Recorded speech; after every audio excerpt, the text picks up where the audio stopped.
श्री गणेशाय नमः. श्री स्वामी समर्थ. हर हर महादेव. मित्रांनो, मानवी जीवनात एक अद्भुत संघर्ष सुरू असतो. बाहेरचे जग यश, मान, पैसा, सत्ता, प्रतिष्ठा मागत असते आणि आतले जग शांती, प्रेम, स्थिरता आणि समाधान शोधत असते. कधी वाटतं मी इतकी कर्म करते, मेहनत करते, झगडते, प्रयत्न करते, पण तरीही मन शांत का राहत नाही. याच प्रश्नाचं उत्तर आपण इथं दिलं आहे. कर्म केवळ शरीरातून होत नाही, कर्म मनातून होतं आणि त्याहून मोठं अहंकारातून होतं किंवा समर्पणातून होतं. जेव्हा कर्मामागे अहंकार असतो तेव्हा मन अस्थिर होतं आणि जेव्हा कर्म भगवंताला अर्पण केलं जातं तेव्हा कर्म पवित्र होतं आणि मन शांत होतं. कर्म म्हणजे काय? काम, प्रयत्न, जबाबदारी नाही. कर्म म्हणजे आपल्या जीवनातील प्रत्येक विचार, प्रत्येक भावना, प्रत्येक कृती.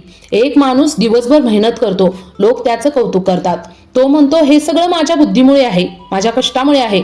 तो यशस्वी होतो, पण तरीही त्याच्या मनात एक अदृश्य रिकामेपणा असतो. का? कारण त्या कर्मात अहंकाराचा सूक्ष्म भास असतो. अभिमान की मी केलं, मी मिळवलं, मी जिंकलो. पण जिथं मी निर्माण होतं तिथं मन तुटायला लागतं. कारण मी केंद्रबिंदू आहे असं मानणाऱ्याला प्रत्येक अपयश जखम करून जाते. एक भक्त गुरूंकडे जाऊन काय म्हणत असेल तर, गुरुदेव मी पूजा करतो, जप करतो, दान करतो, पण मन शांत होत नाही. गुरु शांतपणे विचारतात, तू कर्म कोणासाठी करतोस? भक्त म्हणतो, मी माझ्या कुटुंबासाठी, माझ्या प्रतिष्ठेसाठी, माझ्या सुखासाठी. गुरु हसतात आणि म्हणतात, मग तू कर्म करत नाहीस, तू व्यवहार करतोस. कर्म शुद्ध तेव्हा होते जेव्हा ते भगवंताला अर्पण केलं जातं.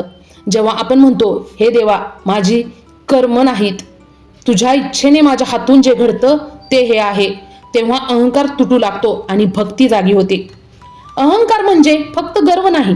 अहंकार म्हणजे मी बरोबर, माझीच मतं श्रेष्ठ, माझं दुःख मोठं, माझं सत्यच अंतिम. जिथं मी केंद्रस्थानी तिथे शांतता नसते. शास्त्र सांगतं, अहंकार, लोभ, कामना, द्वेष ही सर्व कर्मांना बांधून ठेवतात. अगदी दान केलं तरी अहंकार असेल तर तेही बंधन बनतं. पूजा केली पण मनात तुलना असेल तर तीही शुद्ध राहत नाही. म्हणूनच कर्मापेक्षा महत्वाचं आहे त्या मागचं अंतर्मन. जेव्हा मनुष्य असं म्हणतो, माझ्याकडे काहीच नाही, सर्व काही तुझंच आहे, तेव्हा त्याचं जीवन पूर्णतः बदलायला लागतं. कारण तो स्वतःला कर्ता मानत नाही तर भगवंताला कर्ता मानतो. कर्म तोच करतो पण भाव बदलतो. तेच कर्म पूजेसारखं होतं, तेच कार्य साधनेसारखं होतं, तेच जीवन यात्रेसारखं होतं. भक्तीचा अर्थ म्हणजे काय तर देवाला फक्त मागणं नव्हे, तर भक्तीचा अर्थ असा आहे की स्वतःला अर्पण करायचं. मानवी मन सतत विचार करत असतं, काय बरोबर, काय चुकीचं, काय करावं, काय टाळावं. संकल्प विकल्प हा मनाचा संघर्ष नेहमी मनुष्याला अस्थिर ठेवतो. पण जेव्हा भक्त आपली बुद्धी, विचार, निर्णय भगवंताला अर्पण करतात ना, तेव्हा हळूहळू संकल्प विकल्प शांत होऊ लागतात. मन स्थिर होतं आणि तेव्हा जीवन हलकं वाटायला लागतं. भक्ती म्हणजे काय तर, भक्ती कमजोरी आहे का तर, भक्ती म्हणजे कमजोरी नाही.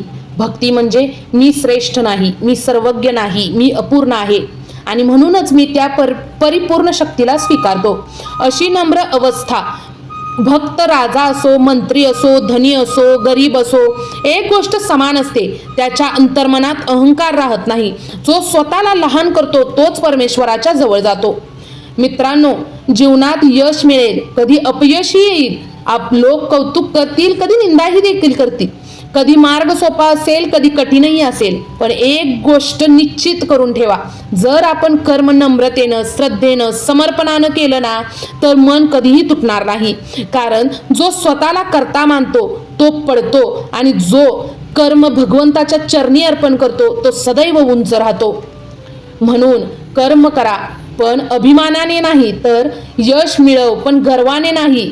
जीवन जग पण समर्पण, श्रद्धा आणि भक्तीने.